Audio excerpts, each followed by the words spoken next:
지난 한 주간 하나님의 말씀 함께 나눌 수 있게 된 것을 진심으로 기쁘게 생각하고요. 무엇보다도 새로이 참석하셔서 주님의 사랑과 은혜를 깨달음으로 구원의 확신을 얻으신 분들 진심으로 환영합니다.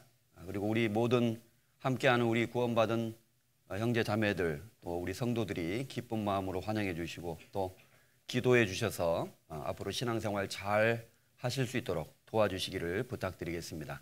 함께 머리 숙여 주님께 기도드리겠습니다. 우주와 그 가운데 있는 모든 만물을 창조하시고 우리의 영혼을 지으신 거룩하신 하나님 아버지, 하나님을 알지 못하고 죄 가운데 태어나서 온갖 죄를 지으며 하나님의 뜻을 거역하고 살아가던 저희들, 주님께서 그 크신 사랑으로 우리를 용납하시고 우리의 모든 죄를 위하여 십자가에 죽으심으로 우리가 받아야 될 저주와 심판을 주 예수님께서 대신 받으시고 양손과 양발에 못 박히심으로 말미암아 우리의 모든 죄를 영원히 주님의 보혈의 피로 씻어주시고 깨끗게 하셔서 하나님의 거룩한 자녀로 삼아주신 그 크고 놀라운 은혜를 인하여 진심으로 하나님 앞에 감사와 찬송을 드립니다. 이 시간 주님의 피로 구속함을 받은 하나님의 자녀들, 이렇게 한자리에 모여 주님의 그 크고 놀라운 은혜를 다시 한번 기억하며 주님을 찬양하며 하나님께 감사하는 시간을 갖고 있습니다. 이 시간 우리가 배우는 말씀을 통하여 하나님께서 베풀어 주신 그 크고 놀라운 하나님의 구원의 은혜와 하나님의 사랑이 무엇인지를 더욱 밝히 알게 하시고, 혹 마음 가운데 아직도 의심 가운데 있는 사람이 있다면 그 의심을 제거해 주시며, 마음에 두려움이 있는 사람이 있다면 마음에 평강을 허락하여 주시기를 간절히 소망합니다. 주 성령님께서 각 사람의 마음과 생각 속에 역사하셔서 하나님의 말씀을 깨닫게 하시고 그 말씀을 의지하게 하시며 믿게 하시고 마음속에 확신을 주시기를 간절히 소망합니다. 또 이미 믿고 있는 우리들, 하나님의 이 은혜의 복음 안에서 더욱 기뻐하며 감사하며 하나님께 찬양 드리는 시간이 되도록 인도해 주시기를 원합니다. 이제 우리의 남은 모든 생에 다시는 우리 자신을 위해서만 살지 않고 오직 주를 위하여 하나님의 말씀의 인도하심을 따라 하나님의 나라의 복음과 교회와 그 영광을 위하여 살아갈 수 있도록 인도해 주시기를 간절히 소망합니다. 멀리 선교 지역에서 수고하시는 선교사님들과 함께하는 우리의 모든 가족들 같이 하여 주시고, 이 마지막 때에 하나님의 복음을 담대히 전함으로 많은 영혼들에게 주의 복음을 전하고 그들을 구원으로 인도할 수 있도록 역사해 주시기를 또한 함께 기도드립니다. 오늘 처음 시작하는 시간부터 마치는 시간까지 주 성령님께서 우리 각 사람과 함께해 주시기를 간절히 원하며 우리 주 예수 그리스도의 이름으로 감사하며 기도드렸습니다. 아멘. 다 같이 구약성경 창세기 4장을 찾겠습니다.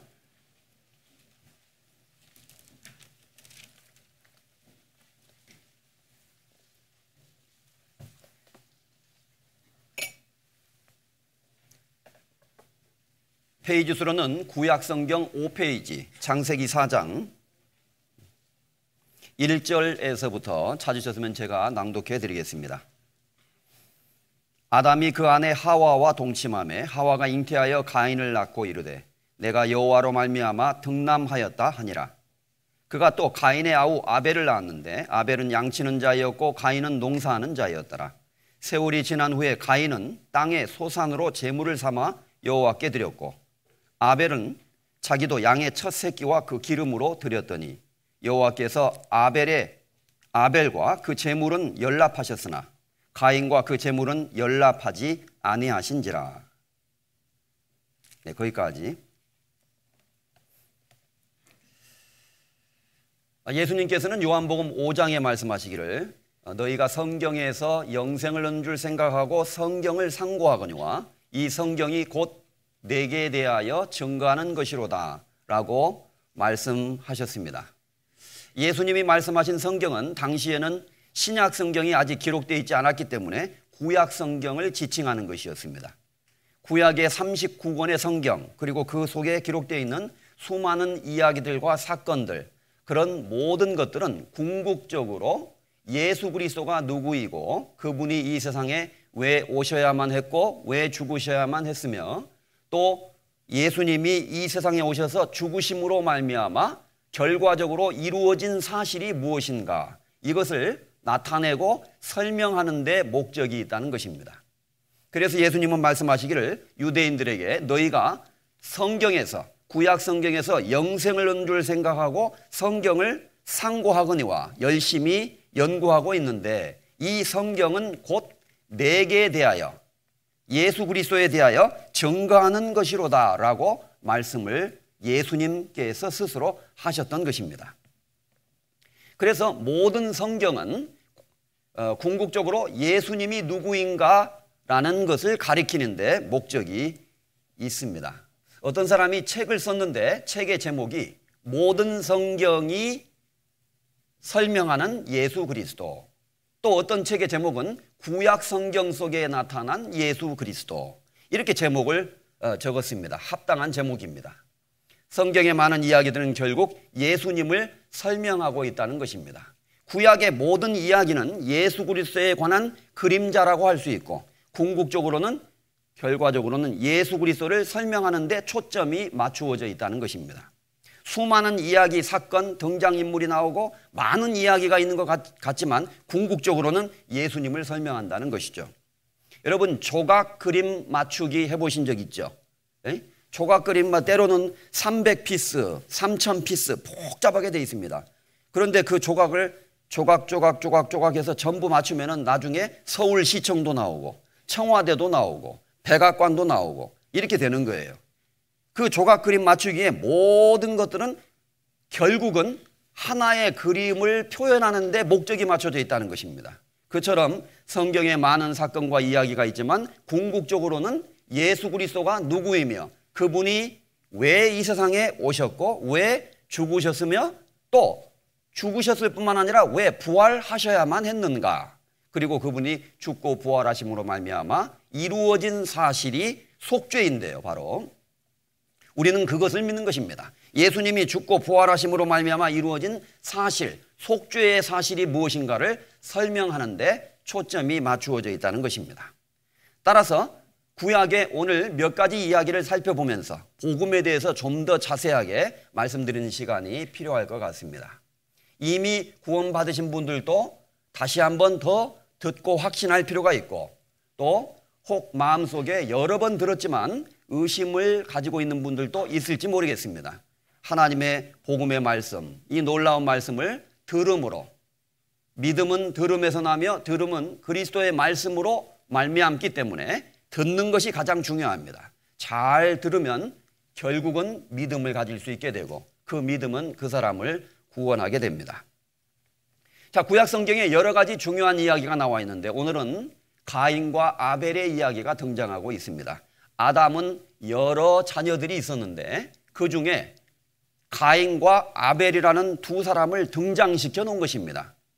가인과 아벨만 있었다는 뜻이 아닙니다. 왜 두 사람을 등장시켰냐면 이 두 사람은 이 세상에 있는 모든 사람들, 특별히 하나님을 믿고 죄를 사함받고 구원을 받고자 하는 마음으로 하나님께 나아가는 두 종류의 사람이 있음을 설명하고 있습니다.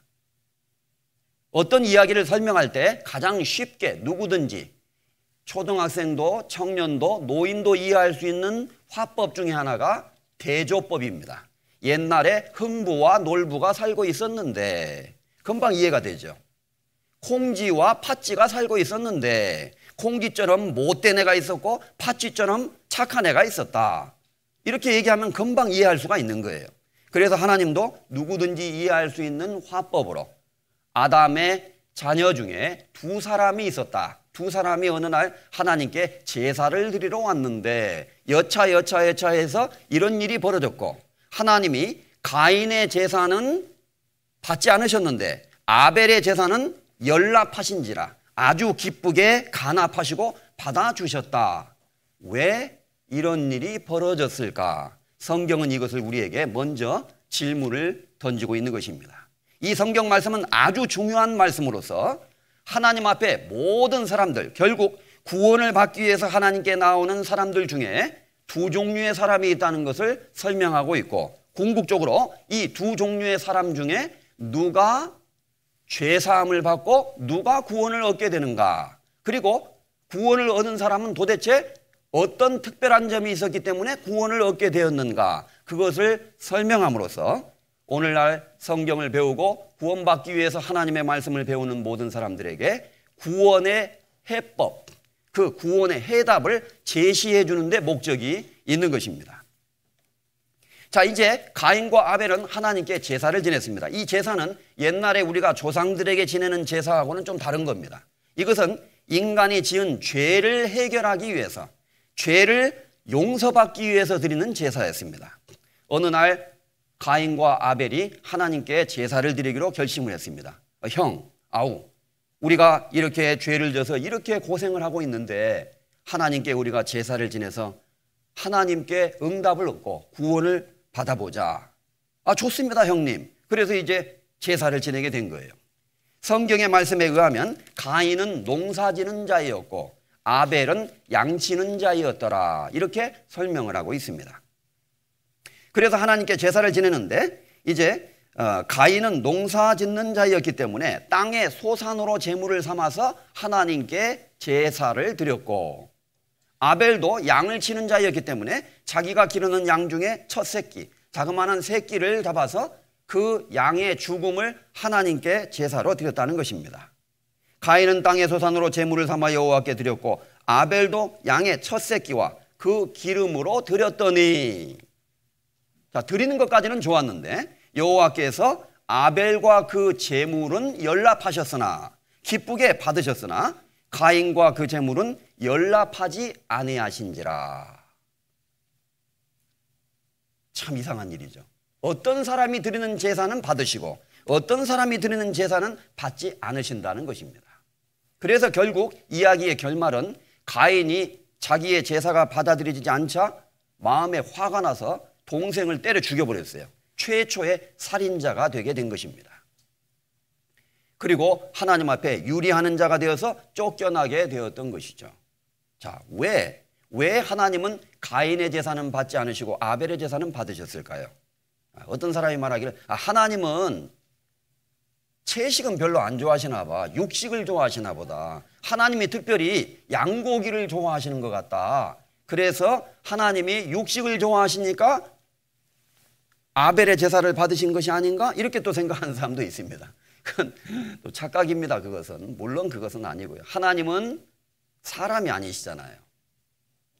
옛날에 저도 아주 어릴 때 시골에서 교회학교를 출석한 적이 있는데 처음 교회학교를 가는 그날 교회학교 여선생님이 이 이야기를 학생들에게 해준 기억이 납니다. 이 이야기의 세팅 자체가 아주 인상적이기 때문에 어린 나이지만 지금도 기억을 하고 있는 것 같아요.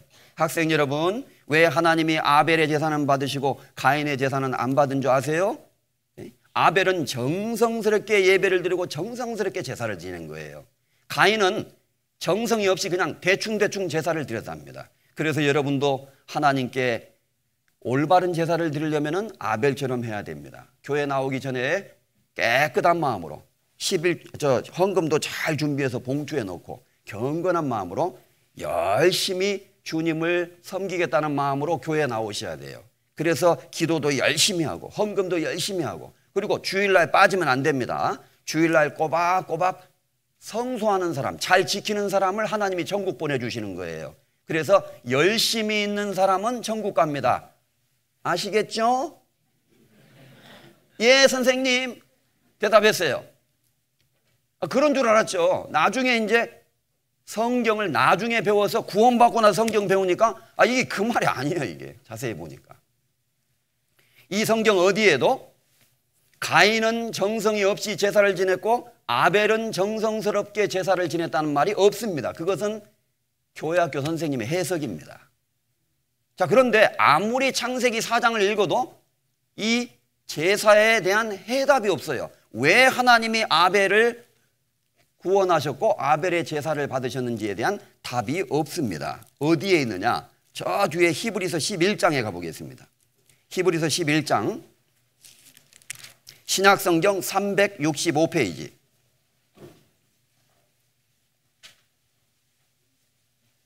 히브리서 11장 4절입니다.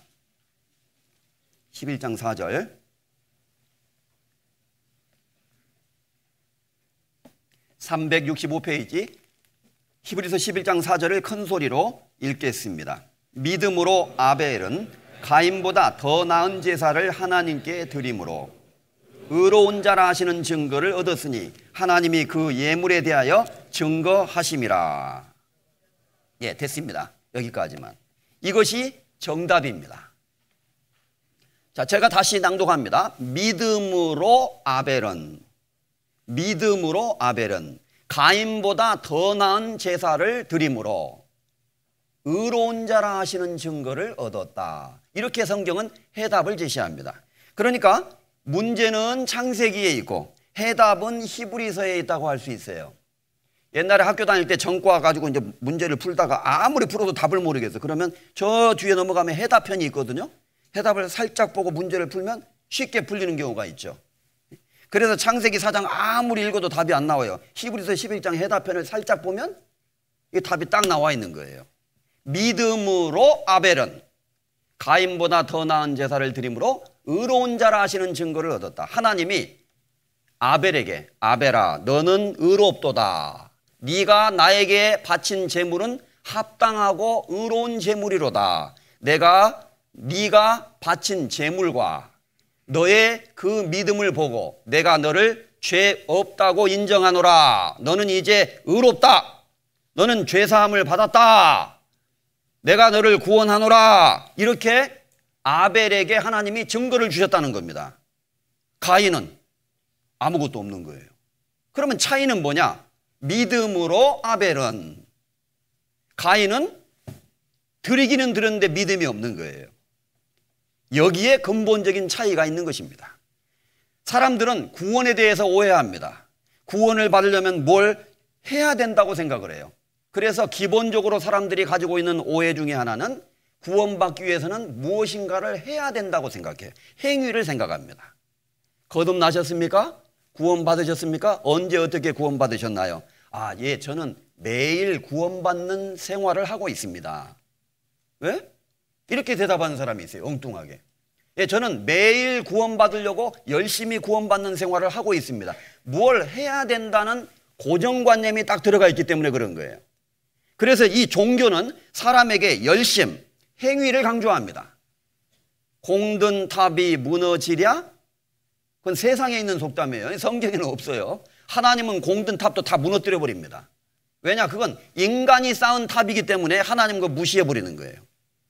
사람으로서는 할 수 없으되 하나님으로서는 다 할 수 있느니라. 하나님의 방법으로 구원이 이루어지는 것입니다. 그래서 하나님을 알지 못하는 사람들이 엉뚱하게 자기 생각으로, 자기의 열심으로 하나님께 예배를 드리고 제사를 드리면 구원받는다고 생각을 했던 것입니다. 자, 이 가인과 아벨의 이야기, 바로 두 종류의 사람을 설명합니다. 그래서 가인은 자기 열심과 의로 자기를 의지하고 하나님께 나아가는 사람의 대표입니다.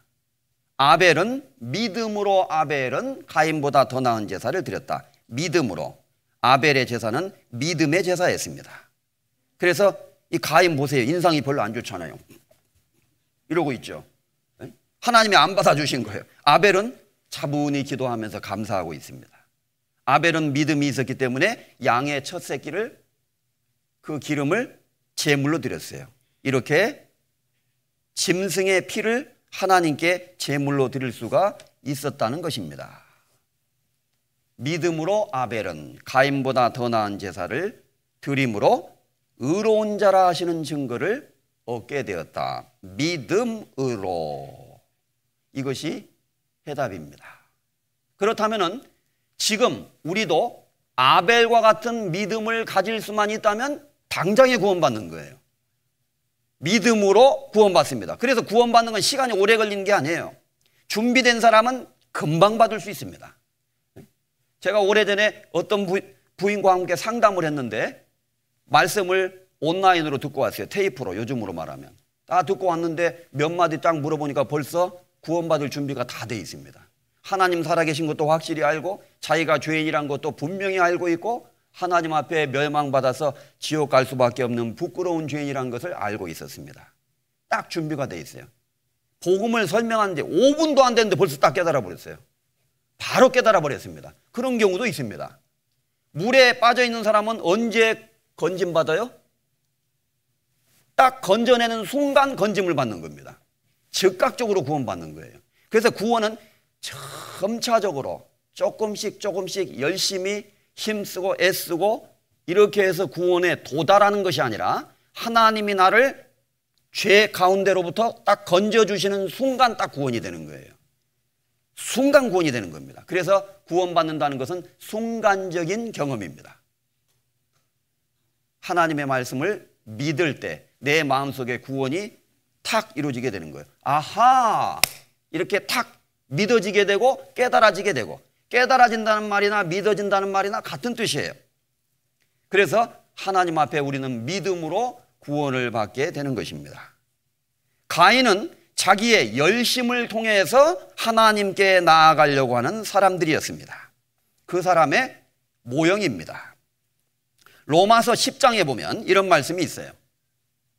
사도 바울이 당시에 구원받지 못한 종교인들, 유대인들을 가리켜서 이렇게 말했습니다. 내가 증거하노니 저희가 하나님께 열심히 있으나 지식을 좇은 것이 아니라 하나님의 의를 모르고 자기 의를 세우려고 힘써 하나님의 의를 복종치 아니하였느니라. 이런 사람들이 있습니다. 내가 증거하노니 저희가 하나님께 열심히 있으나, 열심은 있는데 지식을 좇은 것이 아니라 뭘 몰라요. 잘 알고 그 지식에 따라서 행해야 되는데 지식을 좇은 것이 아니라 하나님의 의를 모르고 자기 의를 세우려고 힘써 하나님의 의를 복종치 아니하였느니라. 조금 어려운 말이죠. 자기 의라는 것은 내가 열심히 살아서 율법을 지켜서 착하고 의롭고 깨끗하게 거룩하게 살도록 노력해서 내가 열심히 살아서 의롭게 되는 것을 말해요. 그럼 내가 열심히 의롭게 살아서 의롭게 될 수 있는 방법이 있습니다. 없는 건 아니에요. 어떻게 하면 되느냐?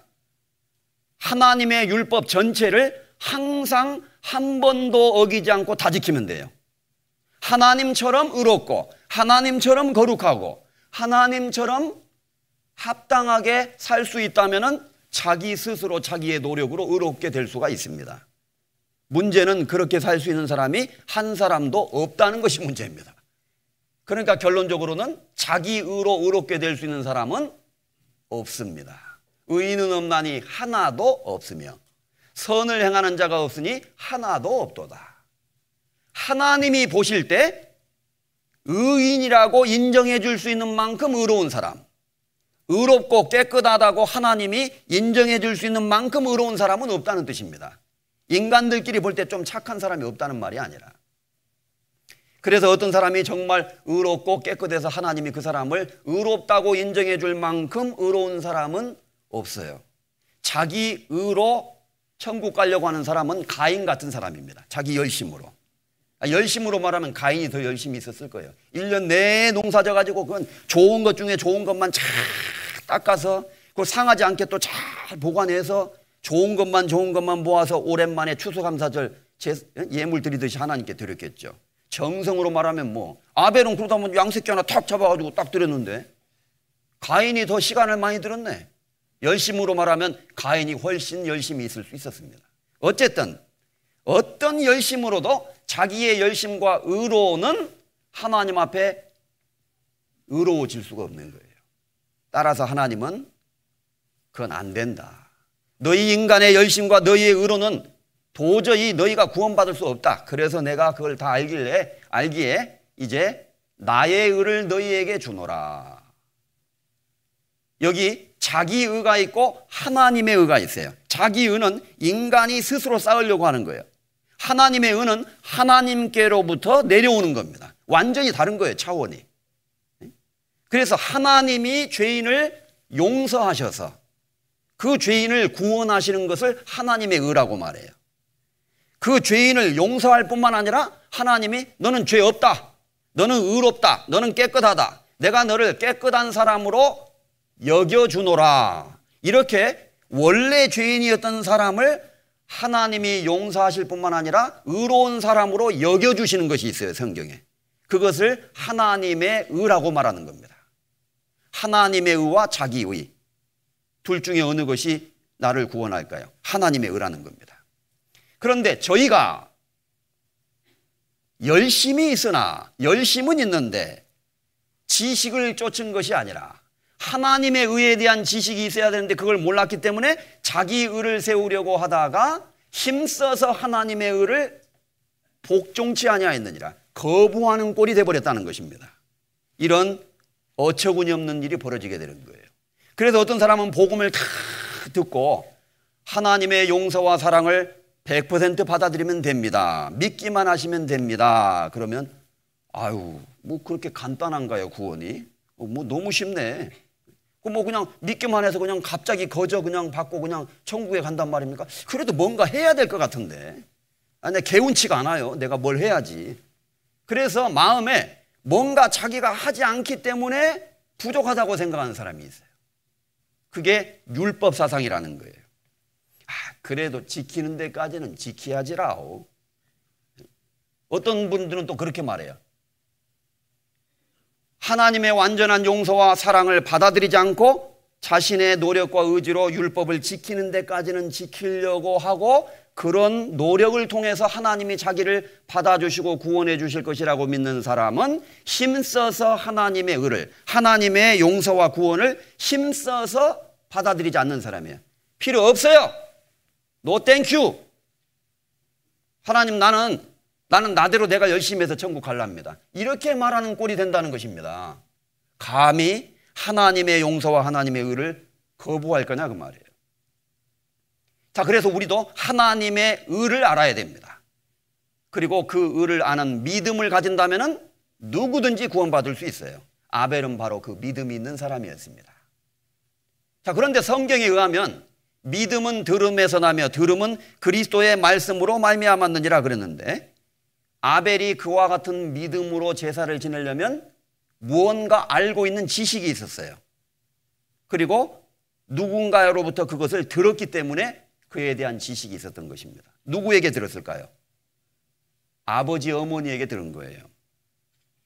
아담 하와로부터 어떻게 죄로부터 용서받는가에 대한 이야기를 들었던 것입니다. 아담 하와의 이야기를 생각해 봅니다. 에덴 동산에서 어떤 일이 있었습니까? 아담 하와가 죄를 범하고 이제 선악과를 따먹자마자 마음에 두려움이 생기고 부끄러운 마음이 생겼어요. 그래서 무화과 나무 잎사귀로 옷을 만들어 입었습니다. 성경에 의하면. 인간이 옷을 만든 것은 추워서 입은 것이 아니에요. 사실은 죄를 범했기 때문에 자신의 부끄러움을 깨닫고 처음 옷을 만들어 입게 된 것입니다. 그래서 아담 하와가 무화과 나무 잎사귀로 치마를 만들어서 입었다고 성경에 기록되어 있습니다. 그런데 이것은 완전하지가 못하니까 또 부서져요. 또 새로운 잎사귀를 꺼내서 만들어서 또 옷을 입었어요. 한 일주일 입고 이렇다 앉았다 이렇다가 앉았다 하면 또 다 부서집니다. 그래서 또 만들고 했어야 됐던 거죠. 어느 날 하나님이 아담을 찾아오셨습니다. 아담아 네가 어디에 있느냐, 이렇게 찾아오셨어요. 그런데 아담은 죄를 짓기 전에는 하나님과 함께 동행하고 하나님과 가까이 했는데 갑자기 하나님이 무서워지는 거예요. 그래서 하나님이 부르시는데도 아담은 가까이 가지 못하고 나무 뒤에 숨어 있었습니다. 예, 하나님, 제가 벗었으므로 두려워하여 숨었나이다, 이렇게 고백을 했습니다. 하나님, 저를 부르시지만 제가 감히 하나님 앞에 나갈 수가 없나이다. 선악과를 따먹어 버렸으니 제가 이 죄를 짓고 두렵고 부끄러워서 하나님께 갈 수 없나이다, 이렇게 고백했다는 것입니다. 그렇지만 하나님은 죄를 범한 아담을 다시 찾아오셨어요. 아담아, 괜찮다. 내가 너에게 그렇게 먹지 말라고 한 선악과를 먹었느냐? 너는 잘못했다는 것을 깨달아야 될 것이다. 그러나 내가 그렇다고 해서 너를 멸망시키지는 않을 것이다. 너를 구원하겠노라. 그리고 그것을 아담에게 믿게 하기 위해서 하나님이 한 가지 행동을 취하신 거예요. 성경에 의하면 어떻게 했느냐 이렇게 되어 있습니다. 자, 여기 아담과 하와가 무화과 나무 잎사귀로 옷을 입고 있죠. 하나님이 아담 하와를 위해서 행동을 하셨습니다. 어떻게? 아담 하와가 잘못했던 그 죄를 대속의 죽음으로 양에게 짊어지우고 양을 대신 형벌을 받게 했어요. 죄의 삭은 사망이므로 그 죄의 삭을 지불하게 하고 양이 아담 하와의 죄를 짊어지고 죽게 했습니다.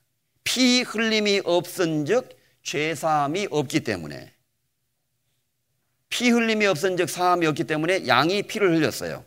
그리고 그 양을 죽여서 피를 흘리게 하고 가죽을 벗겨서 가죽옷을 입혀주셨습니다. 이렇게 양가죽이 실제 사진이에요, 이게. 그래서 창세기 3장 21절입니다. 중요한 성경은 직접 찾습니다. 창세기 3장 5페이지 21절 같이 큰 소리로 읽겠습니다. 여호와 하나님이 아담과 그 아내를 위하여 가죽옷을 지어 입히시니라. 여호와 하나님이 아담과 그 아내를 위하여, 따라서 해보겠습니다. 가죽옷을 지어 입히시니라. 이 짤막한 구절 속에 하나님의 구원이 설명되어 있고, 이것은 장차 이 땅에 나타나셔서 우리의 죄를 용서하시고 사하시는 예수 그리스도의 모습을 예표하고 있는 겁니다. 바로 이 가죽옷에 예수님의 모습이 설명되고 있는 거예요. 가죽은 죽음을 당한 어린 양의 죽음의 희생의 결과였습니다. 다시 말해서 아담과 하와의 죄를 위해서 그날 죽은 양이 있었어요. 그것이 바로 예수님을 예표하고 있다는 것입니다. 놀랍죠? 모든 성경에 나타난 예수 그리스도. 그래서 이제 아담과 하와는 가죽옷을 입고 살았고, 아마 가인, 아벨 그 외에 다른 자녀들에게도 양을 잡아서 전부 가죽옷으로 옷을 입혀줬을 거예요. 가인과 아벨이 제사를 지내는 그때에도 아마 가죽옷을 입고 있었을 것입니다. 그리고는 이제 아담 하와는 종종 에덴 동산에서 있었던 이야기를 얘기했을 겁니다. 옛날에 열심히 낮에 일하고 저녁에 모여서 뭐 할 거예요? 고구마 까먹으면서 옛날 얘기를 하는 거예요. 옛날에는 넷플릭스도 없고 드라마도 없고 텔레비전이 없는 거예요. 그래서 모여서 이제 옛날 얘기하는 거라고. 얘들아, 오늘 수고했다. 그러니까, 아버지, 옛날 에덴 동산에서 아버지 어머니 하나님과 함께 에덴 동산에 살 때는 일도 안 하고 과일만 먹고 살았다는데 왜 우리가 지금 이 모양 이 꼴이 됐죠? 왜 이렇게 우리 힘들게 일을 해야 되고, 왜 이렇게 고생해야 되고, 왜 이렇게 아파야 돼요? 지금 허리가 아파 죽겠네요. 야, 얘들아, 사실은 내가 얘기 안 하려고 했는데 그것은 네 애미가 말이다. 이렇게 시작되는 거예요. 하나님이 다른 건 다 먹어도 선악과는 먹지 말라고 그렇게 하셨거든. 그래서 나에게 먼저 얘기하셨고 내 갈빗대로 니네 엄마를 만드셨기 때문에 나중에 내가 네 엄마한테 경고를 했지. 여보, 다른 건 다 먹어도 저 선악과를 절대 먹으면 안 돼. 저것은 하나님을 그 무엇보다도 경외한다는 표시야. 저 선악과를 먹으면 우리는 죽는다고 하나님이 말씀하셨어. 먹으면 안 돼. 알았지?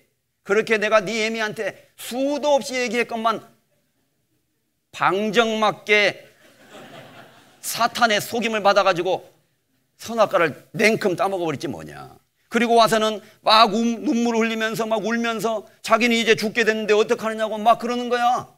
그래서 내가 고민을 굉장히 했지. 어쩔 수 없이 나도 그러면 안 되는 줄 알면서 선악과를 그냥 확 따먹어버렸단다. 하나님의 그 명령을 잊어버리고 선악과를 따먹어버린 거야. 그런데 그 선악과를 따먹자마자 이상하게 마음이 두려움이 시작됐어. 하나님의 음성을 들어도 가까이 나갈 수가 없었지. 그런데도 하나님은 나를 기어코 찾아오셨어. 그리고는 어느 날 우리 앞에 양 한 마리를 끌어오시는 거야.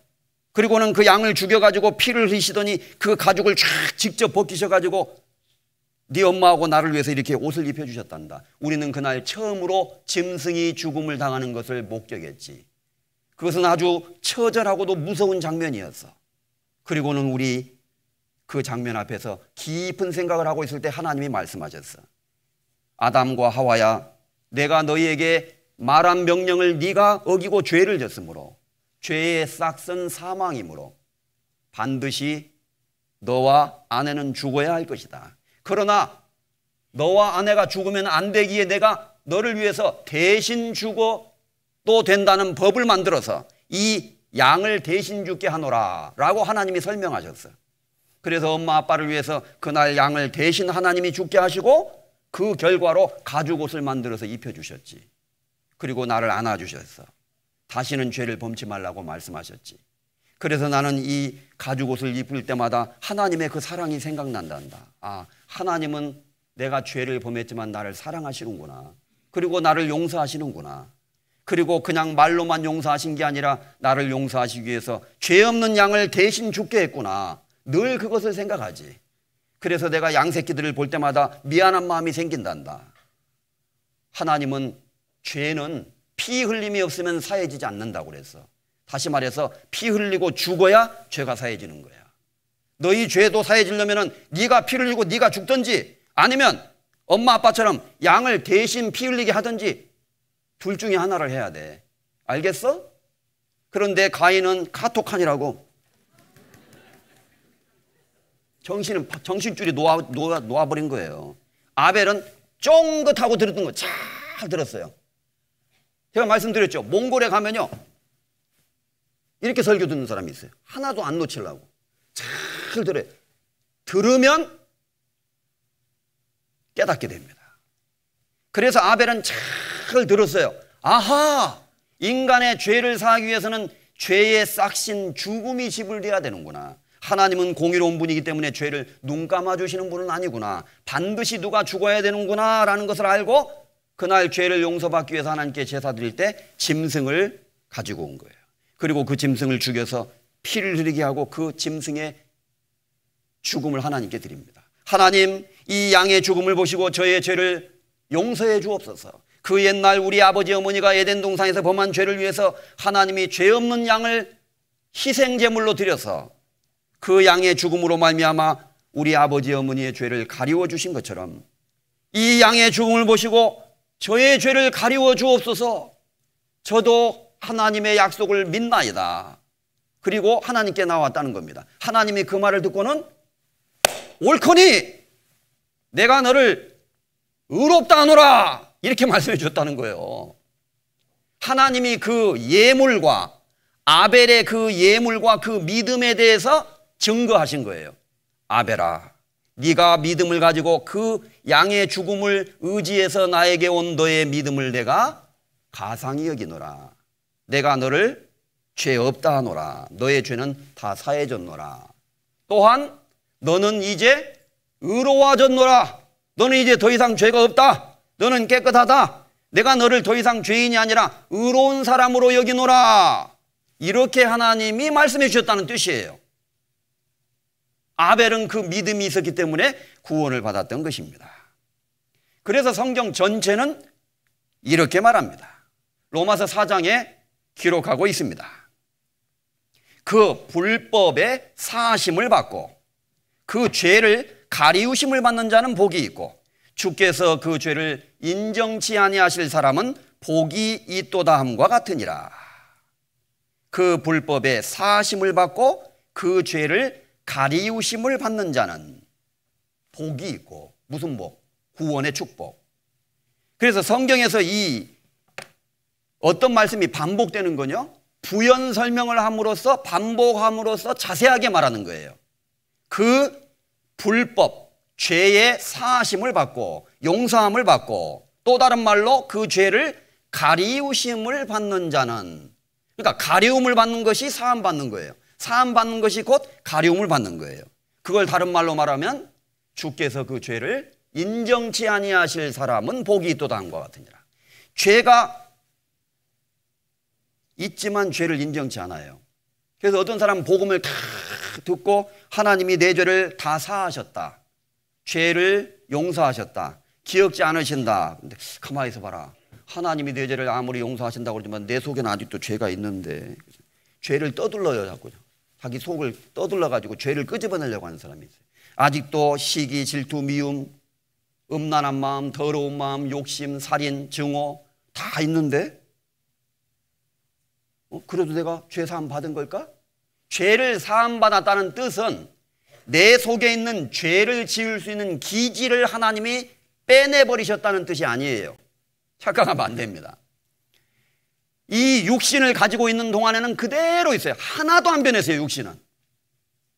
이 복음을 깨닫고 우리가 밖에 나가서 또 살다가 어떤 경우에 어떤 사람이 막 나를 막 모욕을 줬어요. 내 인격을 모독하고 막 나한테 욕을 하는 거예요. 그럼 화가 나겠어요? 안 나겠어요? 나도 또 나쁜 말을 할 수도 있어요. 잘못하면 그 사람하고 다툴 수도 있어요. 집에 와서 막 미워하는 마음이 생겨요. 그건 죄 아니에요, 그거? 죄잖아요. 그런 마음까지 아예 하나님이 죄를 안 짓도록 죄를 빼내버린다는 뜻이 아닙니다. 그건 그대로 있는 거예요. 다만 나의 죄 삭을 없애주신 거예요. 그리고 나를 죄 없는 사람으로, 의로운 사람으로 보신다는 겁니다. 그래서 성경에 구원받았다라는 말은 죄 사함 받았다는 말이고, 죄를 사함 받았다는 말은 죄가 빠져나갔다는 뜻이 아니라 죄를 가리움을 받았다. 하나님이 가리워 주시는 거예요. 덮어주시는 겁니다. 다른 말로 하나님은 죄가 있지만 죄 인정을 안 하셔요. 하나님이 나를 용서하셨습니다. 그래서 이제 뭐 영어에는 복잡하게 돼 있는데 죄사함, 다른 말로 그것은 용서받았다. forgiven. 더 이상 죄를 문제 삼지 않고 용서해 주신다. 죄를 가리워 주신다. 카바해 준다. 이런 여러 가지 말이 있습니다.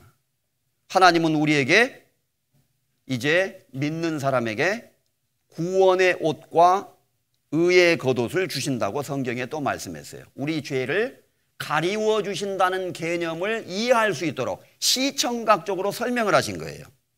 하나님 우리 죄를 인정치 않으신다. 어떻게? 구원받은 사람이 이렇게 하나님께 노래하는 거예요. 내가 여호와로 인하여 크게 기뻐하며 내 영혼이 하나님으로 인하여 즐거워하리니. 즐거워할 것입니다. 이는 왜 그렇게 즐거워하느냐 하면은 그 이유는 그가 하나님이 구원의 옷으로 내게 입히시며 의의 겉옷으로 내게 더하심이 신랑이 사모를 쓰며 신부가 자기 보물로 단장한 같게 하셨기 때문입니다. 이렇게 말을 했어요. 구원받은 사람이. 나는 너무나 하나님 앞에 기뻐하고 내 영혼은 하나님 앞에 즐거워할 수밖에 없습니다. 이것은 내가 죄를 짓지 않는 거룩한 사람이 되고 내 속에서 죄가 다 빠져나갔기 때문은 아닙니다.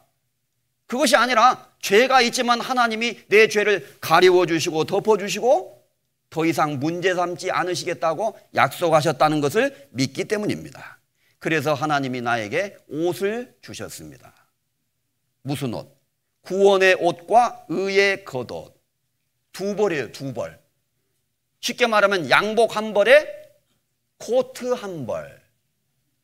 성경에 그렇게는 안 써 있는데 말하자면 그렇다 그 말이에요. 오늘 구원 받으셨어요? 나 양복 두 벌, 양복 한 벌, 코트 한 벌 그렇게 받았어. 이렇게 말할 수 있다는 거예요. 하나님은 우리에게 구원의 옷과 의의 겉옷. 구원의 옷은 뭐예요? 우리의 죄를 사해 주심으로 나의 부끄러움을 가리워 주시는 용서, 속죄함, 죄사함을 구원이라고 말합니다. 의의 겉옷은 뭐예요? 이것은 나를 죄를 용서받았을 뿐만 아니라 의로운 사람으로, 깨끗한 사람으로, 마치 죄를 전혀 짓지 않은 사람인 것처럼 간주하신다는 겁니다. 그래서 그 불법의 사하심을 받고 그 죄를 가리우심을 받는 자는 복이 있고, 여러분 그 복을 얻으셨습니까? 죄 있는 자는 주를 믿게 주의 진노를 면하겠네. 죄 있는 사람은 주를 믿으십시오. 주님의 진노를 면할 수 있게 될 것입니다. 주의 보혈 능력이 있도다. 주의 피 믿으오. 찬송가 많이 불렀는데 그 짐승이 흘린 피는 바로 예수님의 피를 말하는 거예요. 그 피가 마음속에 큰 증거 됩니다. 또 많이 불렀죠. 무슨 증거? 하나님이 그 피를 보시고 내 죄를 가리워 주시는구나. 내 죄를 더 이상 보지 않으시는구나. 그 피, 예수님이 흘린 피를 내가 믿고 그 피가 나에게 큰 증거가 됩니다. 이렇게 노래했다는 것입니다. 옛날에 교회 학교에서 선생님이 아이들에게 예수님의 보혈에 대해서 가르치고 여러 가지를 이야기하고 있다 질문을 하나 했어요. 여러분 학생들, 하나님은 전지전능하신 분입니다. 하나님은 모르시는 것이 하나도 없고 하실 수 없는 것이 하나도 없답니다. 하나님은 사람이 아니기 때문이죠. 하나님은 전능하신 분이에요. 할 수 없는 것은 하나도 없습니다. 뭐든지 다 할 수 있습니다. 그런데 어떤 애가 딱 손을 들더래요. 선생님, 아닌데요? 하나님도 할 수 없는 거 딱 하나 있는데요? 이런 맹랑한 녀석이 건방지게 하나님이 할 수 없는 게 있다고? 있어요. 계속 얘기하는 거예요, 얘가. 그래서 그 뭔데? 그럼 한번 얘기라도 해봐라 그랬더니 하나님은요, 딱 한 가지를 못 하셔요. 제 마음속에 있는 피를 통해서 그 피 뒤에 숨기워져 있는 저의 죄를 보실 수가 없죠. 그러네. 가만히 들어보니까. 너 이름이 뭐냐? 박수! 정답이라는 겁니다. 정답. 옳거니 맞고 말고 내 마음에 있는 그 피를 통해서 피 뒤에 가리워져 있는 죄를 하나님은 못 보셔요. 아니, 엄격히 말하면 안 보신다는 말입니다. 왜? 우리 죄를 가리워 주셨기 때문에. 그래서 성경은 바로 예수 그리스도의 그 보혈의 피로 우리의 죄가 가리워졌고, 그 보혈의 피를 믿는 사람, 예수님의 보혈의 피를 믿는 사람은 그 믿음으로 구원받게 된다는 것을 말합니다. 예수님이 십자가에 죽으셨을 때 양편의 강도가 있었습니다. 둘 다 큰 죄를 짓고 살다가 그날 죽는 거예요. 그 중에 한 강도가 뉘우치고 회개했습니다. 자신의 죄를 깨닫고 예수님에게 부탁했어요. 주님, 당신의 나라에 갈 때에 저를 기억해 주십시오. 저는 이렇게 죄를 범하고 나쁜 짓을 해서 오늘 십자가에 죽고 있습니다. 그러나 당신은 죄 없는 하나님의 어린 양으로서 나의 죄를 위해서 이 땅에 오신 것을 제가 이제 알게 되고 믿게 되었나이다. 당신이 흘린 그 피는 나의 죄를 용서하고 덮어주기에 전혀 부족함이 없음을 제가 믿나이다. 제가 당신을 의지하오니 당신의 나라에 갈 때에 저를 기억해 주십시오. 예수님이 뭐라고 하셨어요? 너 언제 침례받았냐? 너 교회 나가면서 11조 했어? 너 방언기도 해본 적이 있어? 열심히 주일 성수했니? 평생에 죄 짓고 살다만 이제 십자가 위에서 금방 믿음으로 구원해달라고? 이 얌체 같은 놈. 저기 저 모태교인들도 아직 구원 못 받았는데 다시 내려가. 그렇게 말씀하지 않으셨다는 겁니다. 아무것도 문제 안 삼으셨어요. 그래, 네가 나를 의지하고 믿는구나. 오늘 네가 나와 함께 낙원에 있으리라. 그 강도 구원 받았어요, 안 받았어요? 지금 천국에서 듣고 있어요, 그 강도가. 진짜 억세게 재수 좋은 사람, 재수가 좀 이상하죠. 억세게 행운아. 이 이야기는 뭘 말합니까? 마지막 순간에도, 죽음 직전에도 기회가 있다는 걸 말해요. 돌이키고 마음을 낮추기만 하면 누구든지 구원받는다는 걸 말합니다. 그리고 구원은 오랜 세월이 걸리는 것이 아니라 즉각적으로 믿으면 된다는 걸 설명합니다. 그리고 구원은 행위와 선행과 인간의 열심이 전혀 요구되지 않고 자기의 죄를 뉘우치고 용서해 주신 것만 믿으면 그 믿음으로 구원받는다는 것을 말하죠. 구원의 옷으로 입히시고 의의 겉옷으로 더하십니다. 우리는 죄 사함을 받고 구원의 양복을 입었고 하나님이 나를 의롭다고 하신 것을 믿고 의의 겉옷, 코트를 입게 되는 거예요. 또 한 가지 사건이 있습니다. 유대인들이 에집트에서 종살이할 때, 애굽에서 종살이하다가 하나님이 모세를 통해서 애굽에서 유대인들을 탈출시킨 사건이 있었죠. 출애굽기에 보면 민족적으로 그들이 구원을 받은 사건이 있었어요. 그래서 유대인들의 구원을 설명하는 이야기가 있는데 바로 그것이 유월절입니다. 애굽에 10가지 재앙을 내리시고 마지막 장자 죽는 재앙을 내려서 하나님의 위대하심과 거룩하심과 능력을 애굽 전역에 선포했어요. 그리고 애굽 사람들이 섬기는 신들에게 벌을 내렸습니다. 파리재앙, 이재앙 이런 게 뭐냐면 애굽 사람들이 섬기는 신이에요. 파리도 신이고 이도 신이고 개구리도 신이고, 그래서 그들이 섬기는 신은 아무것도 아니라는 걸 알게 하기 위해서 막 개구리가 천지진동해서 막 그들을 괴롭히게 만들고, 이가 버글버글버글해서 막 그들을 물게 만들고. 그래, 이게 니네 신이냐? 니네 신이 너를 괴롭게 하겠냐? 하나님이 그 신들에게 징벌을 내린 겁니다. 그리고 그것을 믿는 애굽 사람들을 징벌한 거예요. 마지막 장자 죽는 재앙. 애굽에는 하나님을 믿지 않고 우상을 숭배하는 애굽이라는 땅에는 상속이 없다는 것을 가르쳐 주기 위해서 장자를 전부 죽게 했습니다. 마지막 그 재앙이 장자 죽는 재앙인데, 유대인들은 그 재앙이 내리는 날 구제받을 수 있는, 재앙을 받지 않고 재앙에서 면제되는, 다른 말로 구원받을 수 있는 길을 주셨어요. 하나님이 어떻게 하셨느냐? 간단하게 말씀하셨습니다. 하나님이 모세를 통해서 유대인들에게 명하셨어요. 이스라엘아, 너희는 각 집마다 너희를 위해서 유월절 양을 잡으라. 그리고 그 양을 잡아서 양의 피를 너희들이 살고 있는 집의 문, 좌우 기둥과 설주에다가 피를 바르라. 그리고 그 고기는 집 안에 들어가서 서서 구워 먹어라.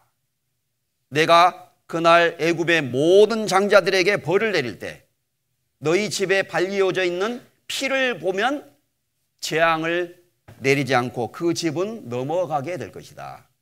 내가 피를 볼 때에 너희를 넘어가리니 재앙이 너희에게 내려 멸하지 아니하리라. 이렇게 약속을 주셨어요.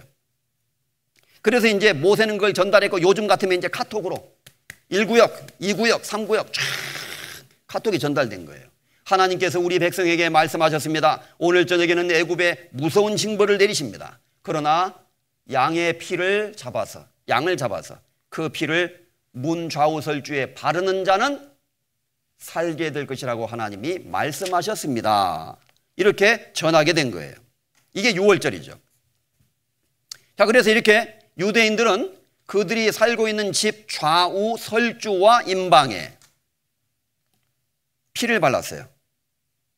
이것을 유월절, 영어로 pass over, pass 지나간다, over 뛰어넘어서, 건너서 지나간다는 문자적인 의미를 갖고 있습니다. 그래서 이제 유대인들이 사는 동네에 이제 이렇게 한 유대인은 하나님의 약속을 믿었기 때문에 양의 피를 발랐어요. 그리고 그 집안에 들어가 있습니다. 옆집에 이집트 사람이 말합니다. 유대인들은 참 마지막까지 이상한 행동을 해. 왜 징그럽게 비린내나게 피를 바르냐? 나는 이마트에 요새 꽃 세일한다고 하더만, 꽃 이쁘게. 여기 있는 이집트 사람은 난 그것도 귀찮아. 난 늦잠을 좀 더 자야 되겠어. 그래서 안 발랐어요. 그날 저녁에 이제 천사들이 하나님의 명령대로 형을 집행합니다. 천사들은 지령이 내려왔어요. 제1대대, 2대대, 3대대 빨리빨리 출발하라. 이집트 전역을 돌아다니다가 집집마다 피가 없는 집은 장자를 죽게 하라. 하나님의 명령이 딱 떨어진 거예요. 그래서 천사들이 집집마다 방문하다가 피가 있는 집은 넘어가게 되었다는 것입니다. 왜? 지령이 그렇게 내려왔어요. 그래서 출애굽기 12장 13절에 보면 내가 피를 볼 때에 너희를 넘어가리니 재앙이 너희에게 내려 멸하지 아니하리라. 여기서 내가 누구죠? 하나님을 말하는 거예요. 내가 아니고 하나님께서 피를 볼 때에 넘어가게 된다고 약속하신 겁니다. 자, 그러면 여기서 중요한 게 있어요. 왜 피를 볼 때에 넘어가실까요?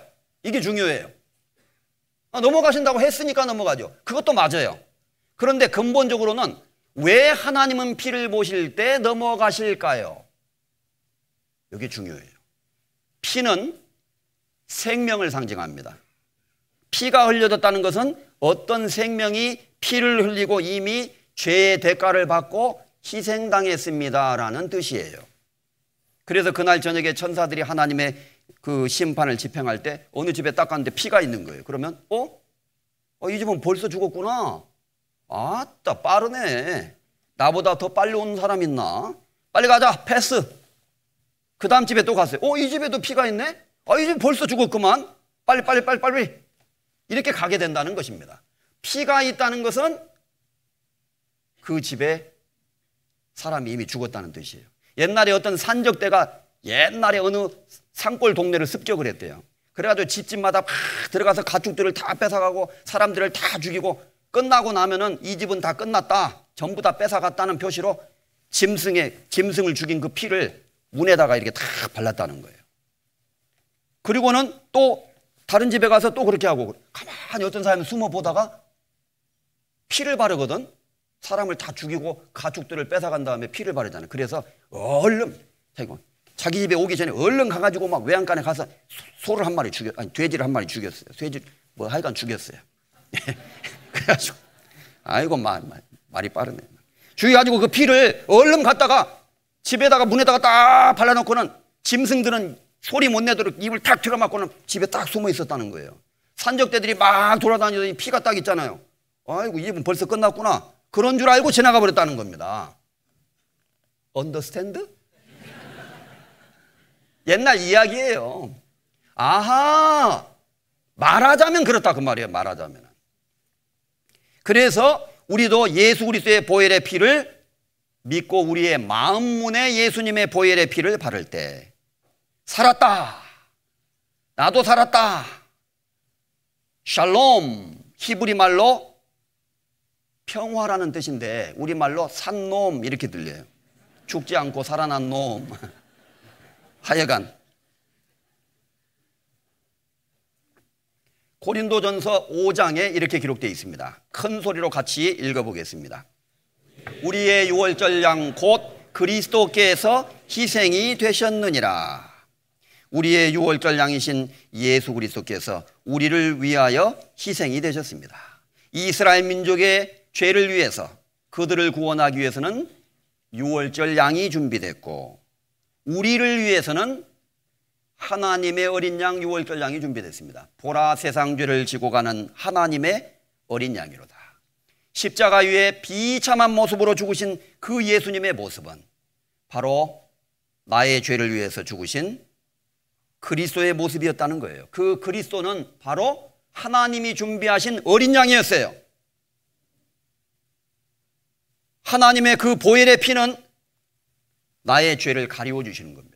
그래서 우리가 이 복음을 듣고 하나님의 말씀을 믿을 때 그 피가 마치 내 마음의 창문에 피가 발리워지는 것과 똑같아요. 그 피를 의지하는 사람은 하나님이 그 피 뒤에 숨기워져 있는 죄를 보시지 않습니다. 죄 있는 자는 주를 믿게 주의 진노를 면하겠네. 십자가 위에 달리신 그 예수님의 비참한 모습, 이 모습은 우리의 죄를 위해서 죽으시는 하나님의 어린 양의 모습이었다는 것입니다. 그리스도의 그 비참한 모습.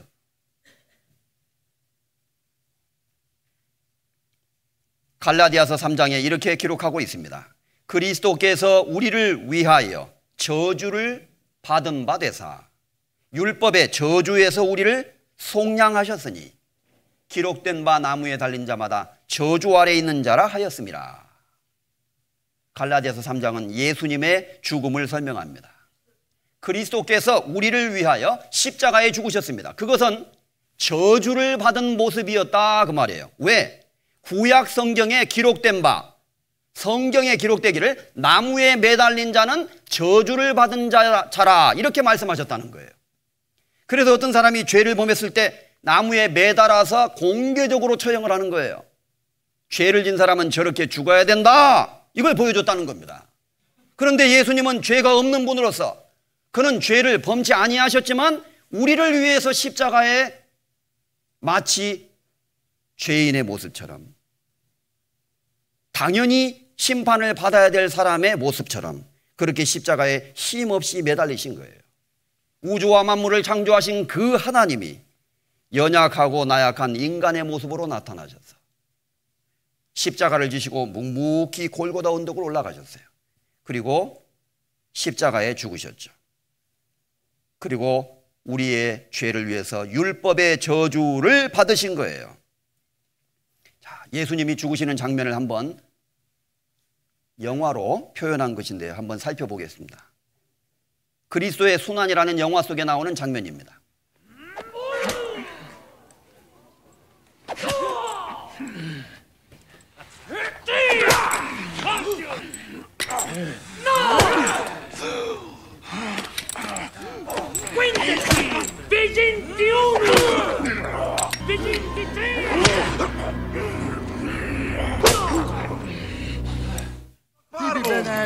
Gusta! Gusta! Uno! Due! Tre! Quattro! Cinque! Six!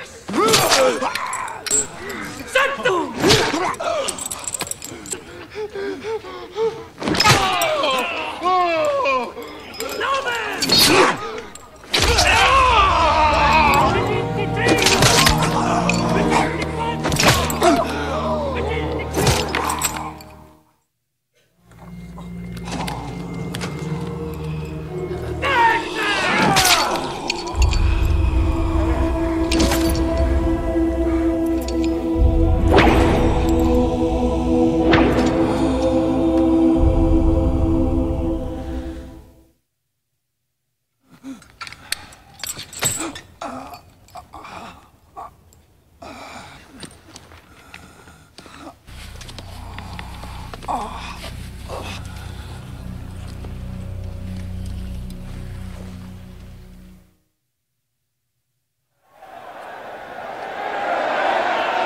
Ecce como! Allora, ça! C'est l'ouvlet!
찬송가에도 나와 있죠.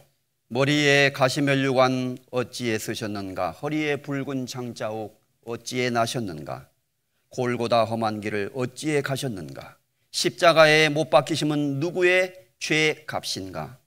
오 예수 나의 주, 나의 죄를 대속하신 주, 마지막 피 한 방울 날 위해 흘리셨네. 예수님의 그 보혈의 피는 나를 위해서 흘리신 너무너무 귀중한 피였다고 성경은 말합니다.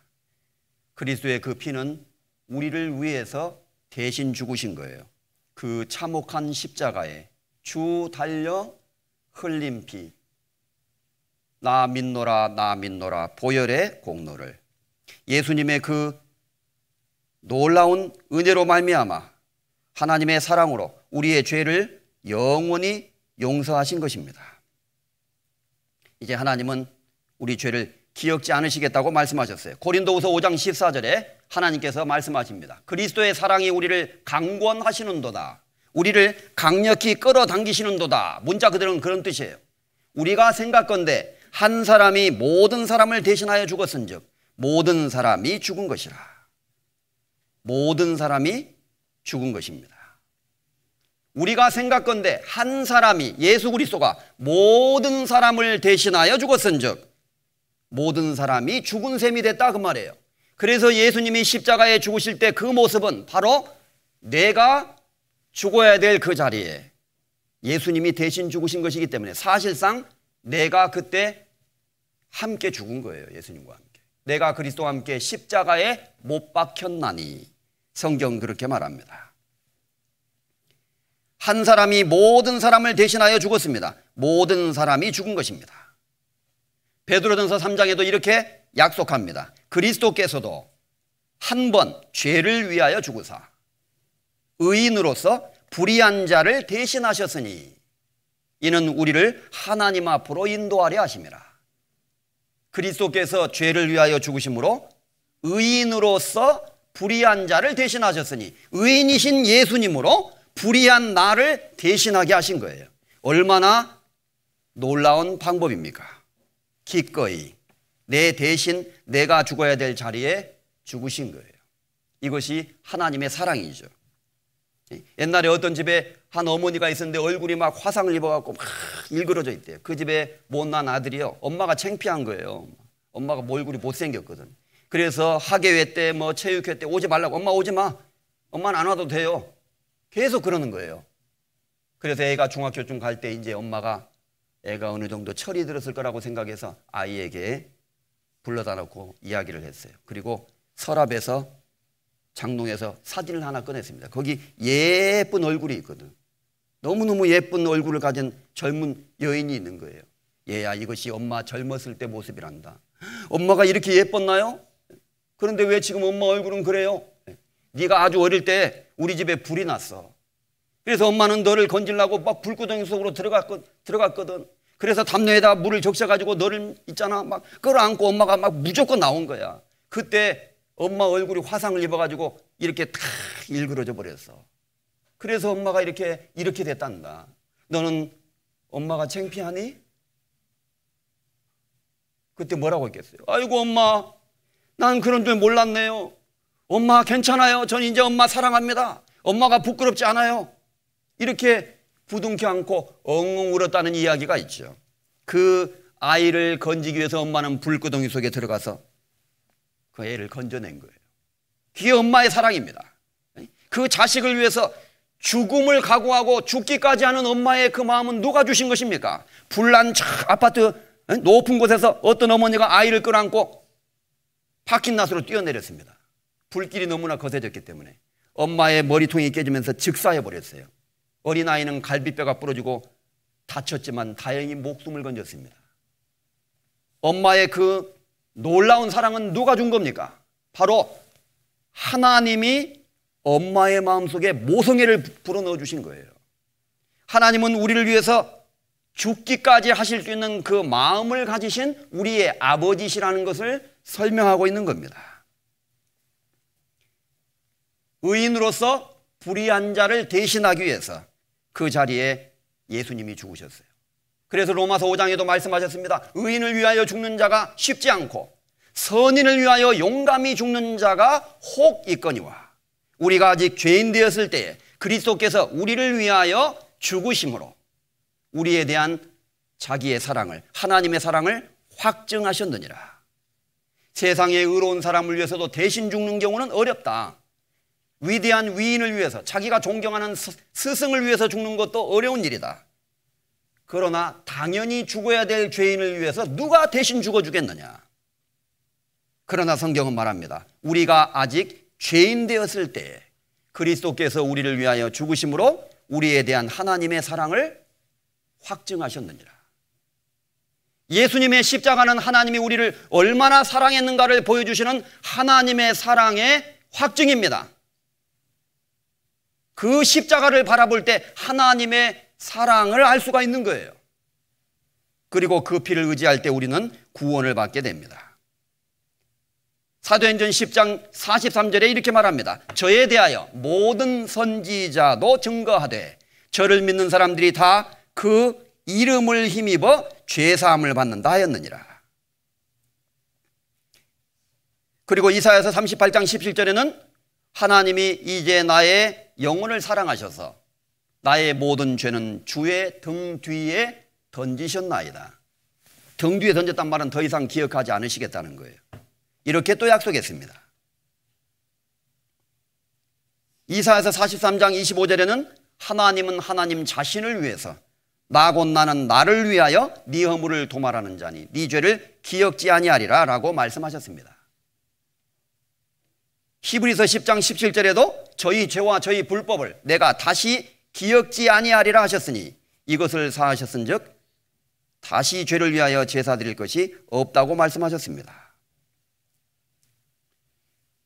성경 전체가 하나님의 용서를 설명해요. 이사야서 44장 22절에 큰 소리로 읽겠습니다. 내가 내 허물을 빽빽한 구름에 사라진 같이 네 죄를 안개에 사라진 같이 도말하였으니 너는 내게로 돌아오라. 내가 너를 구속하였음이니라. 그래서 이제 우리의 죄를 예수님의 보혈의 피로 완전히 다 덮었어요. 몇 퍼센트? 99.9%? 100%. 빽빽한 구름에 사라진 같이 안개에 사라진 같이 도말하였으니 너는 믿고 돌아오라. 믿고 돌아오면 내가 그때 돌아오는 거 보고 네 죄를 사해 주마, 그 뜻이 아니에요. 도말하였으니 너는 내게로 돌아오라. 우리는 그 예수님의 피로 구원함을 얻게 된 겁니다. 에베소서 1장에 우리가 그리스도 안에서 그 은혜의 풍성함을 따라 그의 피로 말미암아 구속 곧 죄사함을 받았으니. 구속, 여기서 구속은 형무소에 구속되는 구속이 아니라 구원이랑 같은 뜻이에요. 구속 곧 죄사함을 얻었다. 그리고 의롭게 되었다. 이렇게 다양하게 말씀하시고 또 다른 말로 영생을 얻었다. 그 결과 죄사함 받고 구속함을 받고 구원받아서 의롭게 되었기 때문에 더 이상 멸망할 필요는 없다. 내가 저희에게 영생을 주노니 영원히 멸망치 아니할 터요 또 저희를 내 손에서 빼앗을 자가 없느니라. 영원히 멸망치 아니할 터요. 다시는 구원받은 사람은 멸망은 없습니다. 이것을 믿기만 하면 그대로 자기 것이 됩니다. 미국에 조금만 더 말씀드리죠. 조지 윌슨이라는 사람이 있었어요. 윌슨과 포터라는 두 사람이 사형수였습니다. 큰 죄를 범했어요. 미국의 앤드루 잭슨 대통령은 정상을 참작해서 사면장을 보냈습니다. 포터는 땡큐 하고 집에 갔어요. 용서됐습니다. 그런데 고집센 윌슨은 자기는 거부하겠다는 거예요. 자기는 지은 죄가 있기 때문에 죽어야 된다는 겁니다. 대통령의 용서를 거부했어요.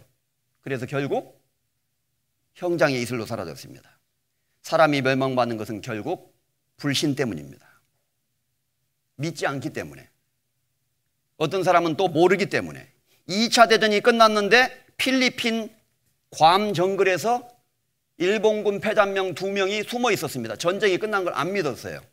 아무리 삐라를 보내고 뭐 전단지를 보내도 안 믿어요. 그래서 한 사람은 28년, 한 사람은 30년 필리핀과 괌섬 정글에서 경쟁을 하고 있었어요. 28년 후에 한 사람은 나왔어요. 그 사람 나중에 이제 28년 동안 동굴에 숨어 있었어요. 왜? 몰랐기 때문에. 우리가 이 복음을 듣기 전에는 몰랐던 겁니다. 몰랐기 때문에 못 믿었고, 못 믿었기 때문에 마음에 확신이 없었던 거죠. 이제 하나님은 우리에게 선포를 하셨어요. 너희는 정다이 예루살렘에 말하며 그것에게 외쳐 고하라. 그 복역의 때가 끝났고 그 죄악의 사함을 입었느니라. 마치 죄수가 풀려나듯이, 사면령이 떨어졌듯이, 전쟁이 끝나고 평화가 선포됐듯이 그 복역의 때가 끝났고 그 죄악의 사함을 입었느니라. 하나님은 우리에게 말씀하십니다. 이렇게 말씀하신 그 말씀을 믿는 것이 믿음이에요. 하나님의 말씀을 믿는 겁니다.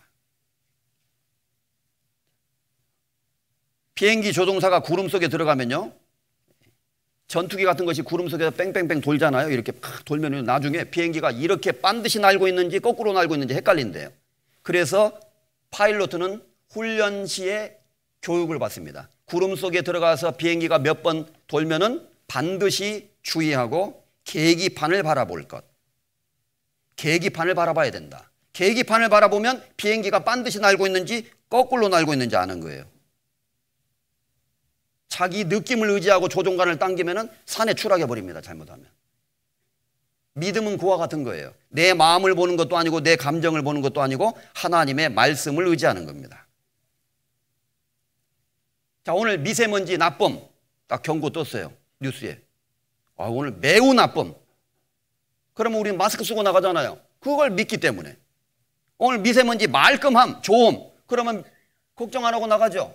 우리의 삶 속에도 믿는 행위가 있다는 겁니다.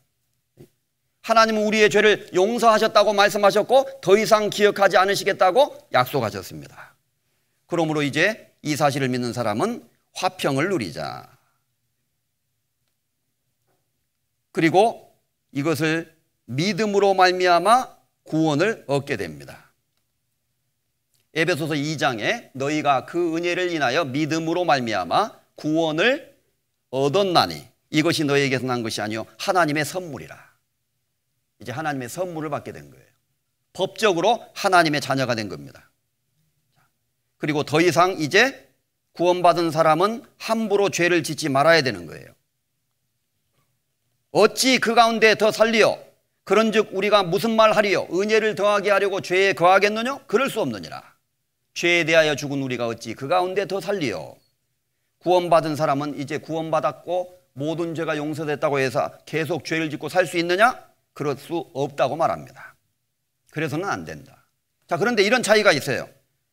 구원받기 전에 하나님은 재판장이었고 나는 죄인이었습니다. 구원을 받고 나면 하나님은 아버지가 되고 나는 아들이 됩니다. 신분의 변화가 온 거예요. 그러니까 하나님의 아들이 된 사람은 좀 잘못했다고 해서 다시 구원을 취소하고 지옥으로 다시 보내는 일은 없어요. 하나님의 아들이니까.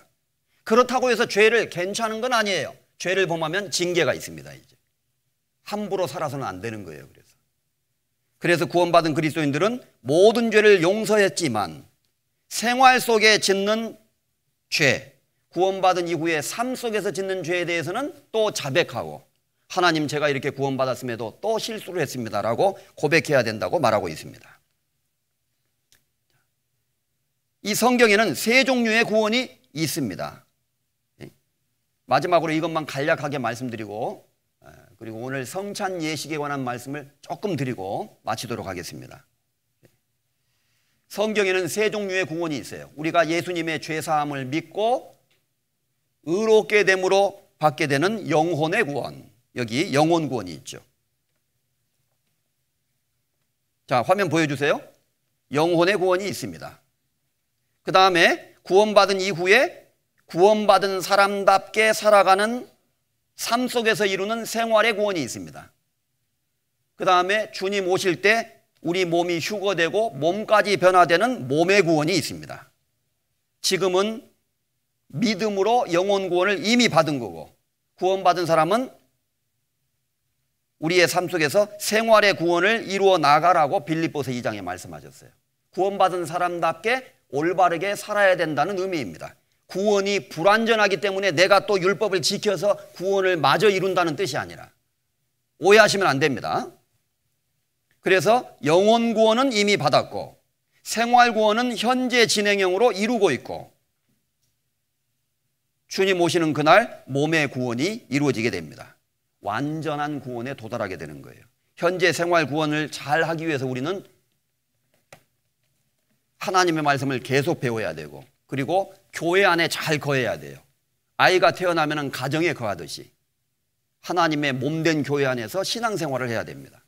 그것은 마치 나무가 가지가 나무에 붙어 있어야만 열매를 맺는 것과 같은 원리라고 요한복음 15장에서 예수님은 말씀하셨습니다. 가지가 떨어져 나가면 말라 비틀어지잖아요.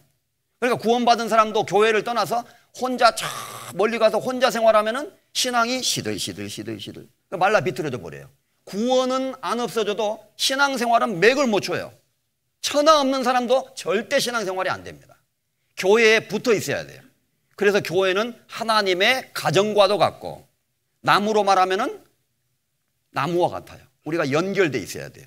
그래서 교회에 모이는 겁니다.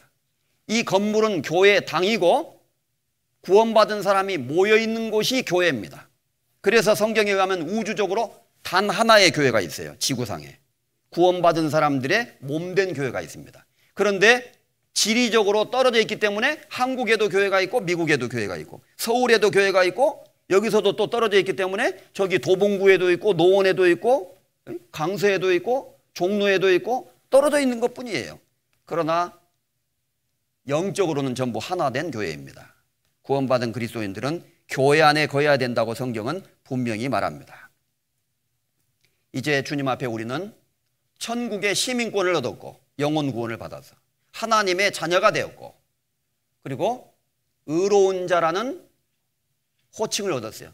영적으로는 의인이에요. 의인. 더 이상 죄인이 아니에요. 그래서 하나님 앞에 당당히 천국에 나가는 겁니다. 어제도 말씀드렸죠. 천국에 입국 수속할 때 뭘 보여준다고요? 천국의 여권, 패스포트 탁 꺼내는 거예요. 딱 성경에 패스포트, 천국의 시민권이 여기 있습니다. 천국으로 당당히 들어가는 거예요. 우리는 그를 믿음으로 하나님 앞에 당당히 나아감을 얻느니라. 당당히. 그래서 천국에 들어갈 때 뒷문으로 살짝 들어가서 선글라스 큰 거 끼고 모자 딱 뒤집어 쓰고 옛날에 지은 죄가 너무 많아서 그래도 면목이 없어서 이렇게 들어가는 게 아니에요. 하나님의 보혈의 피로 용서받은 아무개 여기 있나이다. 옛날에 죄인이었지만 이제 천국의 시민권을 당당히 가지고 의인으로서 여기 섰나이다. 그리고 빠바밤 하고 들어가는 거예요. 말하자면은. 그러면 천사들이 환영을 해준다고 돼 있어요. 야, 이거 진짜 설명하려면 시간이 많이 걸려요. 하여간 그건 사실입니다. 그리고 이제 신앙생활 잘 하십시다. 마지막으로 잠깐 한 가지, 여기 성찬 예식이 있습니다. 성찬상이 있는데 구원받은 그리스도인들이 의식으로 지켜야 될 의식, 세레모니는 두 가지밖에 없습니다. 하나는 침례식이고 하나는 성찬식이에요. 침례식과 성찬식도 그것 자체를 통해서 죄를 사함받는다든지 그 의식을 통해서 구원받는 것은 아닙니다. 성경에는 두 가지 다 하나님께서 우리에게 베풀어 주신 구원을 기념하는 데 의미가 있다고 되어 있어요. 침례식도 기념이에요. 그래서 물속에 들어갔다가 나오므로 죄인이었던 나는 물속에 장사 지내고 물에서 나오는 모습은 부활하는 모습, 새로운 모습으로 내가 태어났다는 걸 설명하는 거예요. 누구든지 그리스도 안에 있으면 새로운 피조물이 되었다는 것을 침례식을 통해서 표현합니다. 앞으로 구원받으신 분들은 침례를 받으셔야 돼요. 침례를 받아서 구원받는 게 아니라 구원받았기 때문에 침례를 받는 겁니다. 그런데 나중에 좀 더 자세히 우리가 배울 수 있는 기회가 있으면 좋겠고요. 그 다음에 두 번째가 성찬 예식인데 여기는 떡이 있고 포도주가 있습니다. 떡은 예수님의 몸, 우리를 위해서 십자가에 죽으신 예수님의 몸을 상징하고 그래서 한 떡으로 되어 있습니다. 포도주는 적색 포도주, 바로 예수님의 보혈을 상징합니다. 성경 한 구절만 읽겠습니다. 그리고 성찬 예식을 하겠습니다. 성찬 요원들은 조금 이따가 앞으로 나와주시면 감사하겠습니다. 고린도전서 11장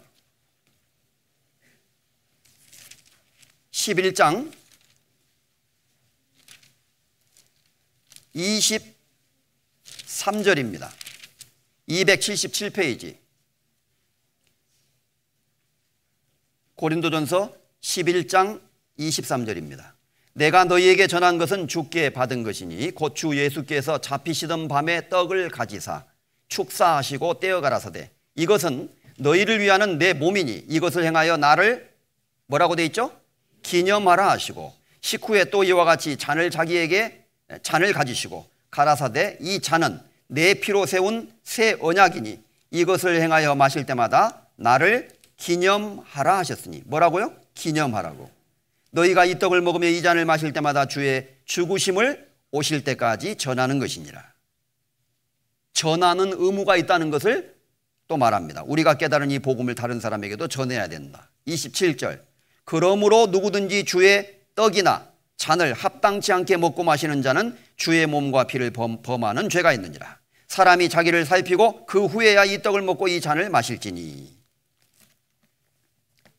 그래서 이 성찬 예식에는 여러 가지 의미가 있습니다. 자, 이게 마지막으로 하나 보여주십시오. 첫째, 우리는 이 성찬 예식을 통해서 예수님의 보혈의 은혜와 주님의 사랑을 기억하게 돼요. 기념. 영어로는 remembrance. 기억하는 거예요. 그리고 참여한다는 의미가 있습니다. 떡이 하나예요. 그리고 함께 우리가 이 한 떡에 참여합니다. 우리는 교회 안에 하나가 된 거예요. 같이 하나가 됐다. 참여한다는 의미가 있습니다. 그리고 연합해서 한 몸이 돼 있다. 그래서 어떤 데는 이게 크레카로 나눠가지고 크레카를 나눠주는데 그건 의미가 잘못된 거예요. 떡을 반드시 하나로 해서 떡을 떼게 돼 있습니다. 그리고 주님의 죽으심을 전하는 거예요. 전도. 그리고 마지막 의미는 혹 구원받은 이후에도 내가 하나님 앞에 합당치 못한 삶과 합당치 못한 죄가 있는지를 반성하는 시간이 되는 겁니다.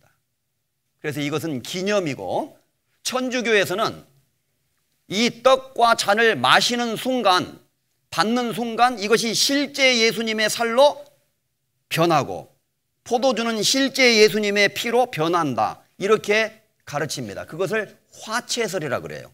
이 떡과 포도주의 본질이 변해서 실제 예수님의 살과 피가 된다. 성경에 그런 거 없습니다. 절대. 성경 어디에도 없어요. 성경은 분명히 말합니다. 이 떡과 잔은 예수님의 죽으심을 기념하는 거예요. 기념.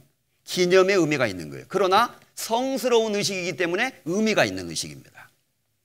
자, 그래서 경건한 마음으로 함께 우리 죄를, 나의 죄를 용서해 주신 하나님의 은혜에 감사하는 마음으로 떡과 잔을 받으시면 되겠습니다. 앞으로 성찬 요원들 전부 나와 주시면 감사하겠습니다. 같이 기도하고